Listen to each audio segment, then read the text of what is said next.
नमस्कार, मैं हूं रविशंकर शर्मा बुलंद युवा न्यूज़ के साथ हाजिर हैं गांव की सरकार में। और गांव की सरकार में हम मौजूद हैं जुलाना हलके के गांव लखमीरवाड़ा में, जहां से श्रीमती अमृता देवी सरपंच निर्वाचित हुई हैं। उनके प्रतिनिधि दिनेश भारतीय जी हमारे बीच मौजूद हैं। दिनेश जी, आपका स्वागत है हमारे न्यूज़ चैनल में। नमस्कार जी, बुलंद युवा चैनल का गांव लखमीरवाड़ा की तरफ से मैं धन्यवाद करता हूं और समस्त लखमीरवाड़ा के ग्रामवासियों और युवा साथियों का मैं तहे दिल से धन्यवाद करता हूं मुझे चुनने के लिए। दिनेश जी, आप युवा हैं और कौन से मुद्दे, किस तरह की समस्याएं जो मूलभूत सुविधाएं धरातल से जुड़ी हुई हैं, ऐसा कौन सा पहला कार्य जो आप अपनी कलम से गांव की सरकार में करना चाहते हैं? वैसे तो आज़ाद हुए हमारे भारत को जैसे 75 वर्ष हो गए हैं। वैसे तो ये शर्म का विषय है हमारे लिए कहना भी कि जो मूलभूत सुविधाएं हैं वो भी हमारे गांव को नहीं मिल पा रही हैं। इनमें सबसे बड़ी समस्या है पानी की। पीने के पानी के लिए गांव में कोई सुविधा नहीं है और यहाँ तक कि गांव के महिलाओं को पीने के पानी के लिए दूसरे गांव तक जाना पड़ता है। और सप्लाई का पानी जो घरेलू उपयोग के लिए है उसके लिए भी हमारे गांव में डिग्गी है, पानी का टैंक है। इतनी व्यवस्था होने के बावजूद भी पानी की सप्लाई हमारे गांव में तीसरे दिन है। तो कई बार इसके बारे में ऑपरेटर से भी बात हुई कि पानी की सप्लाई निरंतर दी जाए, लेकिन वहाँ से जवाब मिलता है कि जय साहब के आदेश नहीं है। तो मैं आपके माध्यम से ये बात भी जय साहब तक और प्रशासन तक पहुँचाना चाहूँगा कि पानी की सप्लाई निरंतर दी जाए ताकि गांव में कम से कम महिलाओं को इस विषय में दूर तक न जाना पड़े। दिनेश जी, अगर गलियों की या मुख्य रास्तों की जो लिंक रोड हैं उनकी बात करें, बड़ी हालत खस्ता है, क्या नज़रिया रहेगा? गांव में जैसे अभी मैंने बताया कि मूलभूत सुविधाएं हैं जिनके बारे में शायद हमें चर्चा भी नहीं करनी चाहिए आज के समय में, लेकिन आज भी गलियों की, पानी की और गंदे पानी की निकासी की व्यवस्था की अगर हम बात करते हैं तो ये एक पिछड़ेपन की निशानी है। तो हमारा गांव के युवा साथियों के और ग्राम पंचायत के सभी लोगों से अनुरोध भी है कि वो साथ मिल के काम करें और जो भी मूलभूत सुविधाएँ हैं वो जल्द से जल्द निपटारा करके उनका और समस्याओं का समाधान किया जाए। एजुकेशन की बात करें जी, एक साइड में है लखमीरवाड़ा गांव जी, जहां बसों की आवाजाही नहीं है, बच्चों को कोचिंग के लिए या फिर एजुकेशन के लिए बाहर जाना पड़ता है, कैसी व्यवस्था रहेगी? एजुकेशन की अगर बात करें तो ये विषय हमारे मैनिफेस्टो में भी था।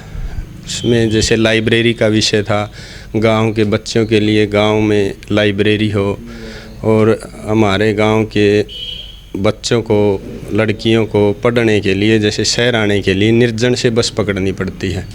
तो उसके लिए ये व्यवस्था हो कि गांव में हमारे सरकार की तरफ से बस है वो गांव से निकले और गांव के बच्चों को परेशानी ना हो।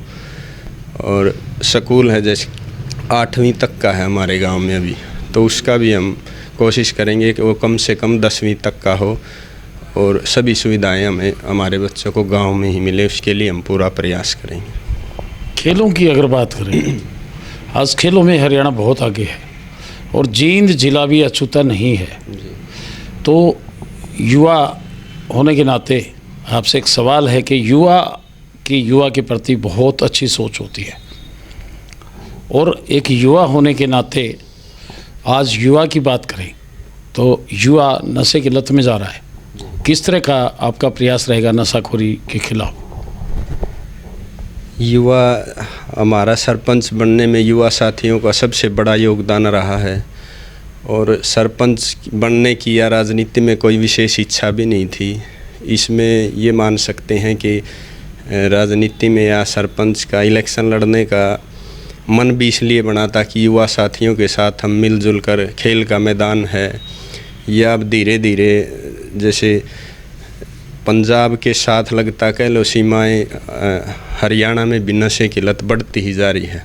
तो हम कोशिश करेंगे कि खेल के माध्यम से नशे की लत को रोका जाए और युवा साथियों को खेल की तरफ ज़्यादा से ज़्यादा आकर्षित किया जाए। उसके लिए गांव में स्टेडियम है, जिम है। ये भी हमारे मैनिफेस्टो में बातें थी, तो हम उसको जल्दी से जल्दी पूरा करने का प्रयास करेंगे। गांव में छोटे मोटे झगड़े होते हैं, बवाल बन जाते हैं, आंखें बिगड़ती हैं, प्रेम प्यार भाईचारा ख़त्म होता है। थाने तहसीलों में wastage of money, wastage of time, तो क्या कहना है? हम इसके लिए प्रयास ही नहीं, अपितु मतलब ये तय करके चलेंगे कि हमारे गांव का कोई भी झगड़ा थाने तक ना पहुंचे, और गांव में चाहे वो ग्राम सभा हो या गांव के भाईचारे की जो टीम है वो मिलजुल कर उसका समाधान गांव में ही करे, ताकि थाने तहसील के चक्कर ना लगे और लोगों के पैसों की और समय की बर्बादी ना हो।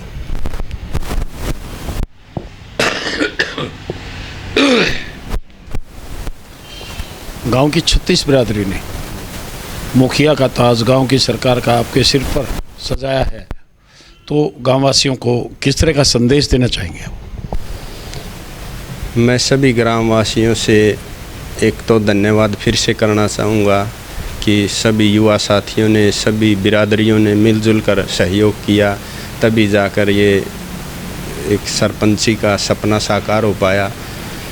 और कोई भी युवा साथी या नया व्यक्ति अगर ग्राम के लोगों के साथ मिलजुल कर सहयोग से कोई इस तरह की भागीदारी समाज में करना चाहे, तो अगर वो पूरे गांव को साथ लेकर चलता है तो गांव उसका पूरे मान सम्मान के साथ सहयोग करता है। मैंने खुद भी महसूस किया है कि अगर सच्चे दिल से और लोगों से मिलजुल कर काम किया जाए तो वो पूरा सहयोग करते हैं। मैं एक बार फिर से इस बात के लिए सभी ग्रामवासियों को, 36 बिरादरी को और ख़ासकर युवा साथियों का बहुत बहुत धन्यवाद करता हूँ। निश्चित तौर पर लखमीरवाला से जो युवा सरपंच अमृता देवी बनी है, उनके प्रतिनिधि दिनेश भारतीय का कहना है कि गांव में अनेकों समस्याएं हैं, जिनमें गंदे पानी की निकासी है, पेयजल की व्यवस्था है, या फिर एजुकेशन को कंप्यूटर शिक्षा सहित लाइब्रेरी है, या फिर वाईफाई से जोड़ना है। वो सारी उनके घोषणा पत्र में भी थी, और अमली जामा पहनाने के लिए इन मूलभूत सुविधाओं को दूर करना उनका पहला कदम होगा। आज के लिए इतना ही, इजाज़त दीजिए, नमस्कार।